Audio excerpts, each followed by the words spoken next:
Is it only me that finds the modern world more and more confusing? The first thing I do when I wake up is check my phone. And as soon as I see I've got notifications from any news websites, my first thought is, oh fuck, what now? And the baffling thing is that so many of the stories in the news, particularly the ones I cover on this channel, well, 10 years ago, we'd have thought they were bullshit, just a joke. A decade ago, if I'd read a story about a man who was getting married to a sex doll, I would have thought, bugger me, April Fool's Day has come round quick again. But now that shit's normal. For example, in the last 2 weeks, there have been 2 stories to come out of the USA, and I'm not sure if they're real stories because they sound fucking insane. But in the modern world, who bloody knows? So both of these stories concern education, and the first one comes from Reddit, so it can't be verified. Nonetheless, it goes like this. A supply teacher was working at an American high school, and she was making her way through the register. And I don't know the way that kids in the new world respond. Do they say, yes ma'am, or present, or whoop and shoot a Mexican? Whatever. She was making her way through the list, and one of them answered, meow. So the teacher asked what was going on. And the other students informed her that the student in question identifies as a cat, and he would only respond if she said meow back. Now that sounds utterly fucking ridiculous, but given how messed up the education system is on both sides of the pond, with teachers having to pander to these utter lunatics, does anyone think there's a chance this might not be true? And the next story is even weirder.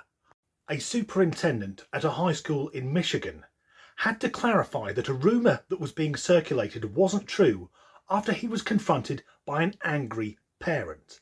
So this school in question allows students to identify as whatever they want, and many of them are furries.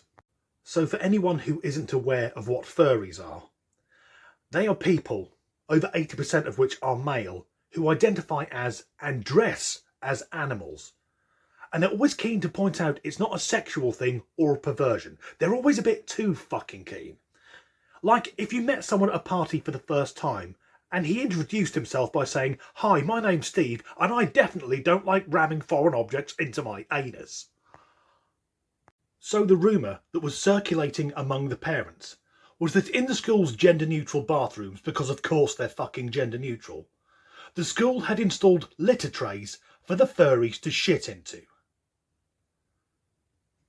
So in no sane version of the world should a school have to clarify that its students aren't defecating into products bought from pets at home.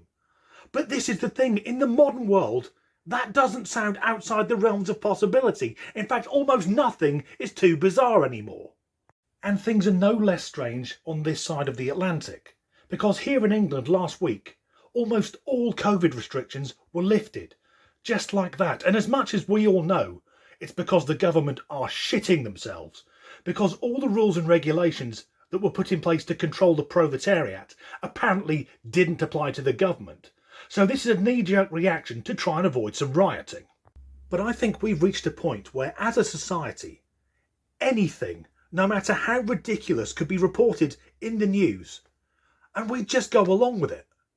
For example, if I turned on the news and saw that Stonehenge was being demolished to make way for a retail park, Starbucks, TGI Fridays, John Lewis, Argos and a Wagamama's, I think the majority of the British public would just go with it. Because, you know, Stonehenge isn't doing anything, is it? Once you've seen it once, it's just keeping Professor Alice Roberts in a job. And the same would apply if the area of outstanding natural beauty, Cheddar Gorge, if that was on the news and they said they were going to use it as a landfill site. I think most Brits would go, well, it saves shipping it abroad. And I don't think the British public would be overly surprised if we turned on the 6 o'clock news and saw that the Tower of London was being converted into a Wetherspoons. And if you're from outside the UK, Wetherspoons are a string of pubs unlike any other. And us Brits, we're famous for going to the pub. Friday night, we'll meet up about 8 o'clock, have a few beers, have a laugh, get a kebab, and if we feel really British, we'll end the evening by throwing a wheelie bin through a bus shelter. Wetherspoons pubs are somewhat different. There's no music, there's no entertainment licence, and people don't go there on a Friday night for a few drinks. People who go to Spoons are in there at 10 o'clock in the morning on the spirits, drinking their way into oblivion, because getting through that day is one day closer to the sweet release of death. I think that will make a viable business model for the Tower of London. So Stonehenge, Cheddar Gorge and the Tower of London, they were made up stories to illustrate how mad the world is and that they would sound like things you could hear about in the news. But a few weeks ago I posted a video about a university that was putting trigger warnings on the works of Charles Dickens. And that sounds like a made up story, but now there's another real story which is even dafter, because the University of Chester is putting trigger warnings on the Harry Potter novels. So university students, who by default will be at least 18 years old, are being warned they may suffer emotional turmoil from reading Harry Potter and the Philosopher's Stone, a novel aimed at 11-year-olds. Now, I like the Harry Potter films. Actually, no, I don't like the first 2 or 3 because the kids can't fucking act. And I've said before, I've never read the books because I'm an adult. The issues, apparently, are that the novels feature too much suspense and violence. Too much suspense in a book, just stop fucking reading it. And too much violence. Harry sodding Potter. There are also issues around sexuality and identity, and of course the subtext here is that they were written by J.K. Rowling, and some of her comments were interpreted by stupid woke bastards as being transphobic, because how dare a woman who suffered physical and sexual abuse want female-only spaces? Now maybe I'm missing the point, but I've made a few notes on what I think the Harry Potter series is about. We've got an orphan overcoming adversity, learning that the power of love and friendship are more powerful and valuable than material gain. It's about good versus evil, personal sacrifice for the greater good of the community, and not just different people, but different species working together. But most of the characters are heterosexual and cisgendered, so that's just fucking bigoted. And even though Dumbledore was gay, there's no scenes of him sucking off another bloke, so therefore it must be homophobic.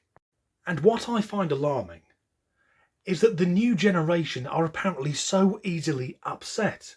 Now, I've always loved reading, but the books I'd read before I'd even went to high school would cause the average social justice warrior to explode. The earliest books I can remember reading were written by the problematic author, Dr. Seuss, and from there on I moved on to the works of Roald Dahl, but once I progressed past that, I read my dad's books, so by the time I was 10, I'd read several novels by Frank Herbert and Stephen King, and my favourite author was Sven Hassel, a Danish writer who wrote semi-autobiographical novels about his time in the Waffen-SS. Titles such as Wheels of Terror, SS General, Liquidate Paris and The Bloody Road to Death. These books not only told what life was like in the SS Panzer Divisions and the elite death squads, but romanticised it to the point that being in the SS sounded like a pretty good career choice. But the important thing was that at such a young age I learned that there are two sides to every story, because my grandparents fought in the Second World War, obviously on the side of the Allies. But I could see that the young men who joined the Panzer Divisions, before they were brainwashed into this terrible ideology, and make no mistake, the Nazis did the worst things that had ever happened. They were just young men from a broken country which had been embarrassed by the First World War. It doesn't excuse their behaviour, but it does go some way to explaining it. And sadly, young people today wouldn't even be allowed to read those books. And there's a horrible irony going on here. Because if universities are putting trigger warnings on books, the next they'll be censoring them and then banning them. And what was the regime who burned all the books that they didn't like? But now we've got kids who are upset because they want to be cats, and others getting triggered because in the Harry Potter books, Harry never gets spit roasted by the Weasley twins. What a time to fucking be alive. As ever, thanks for watching.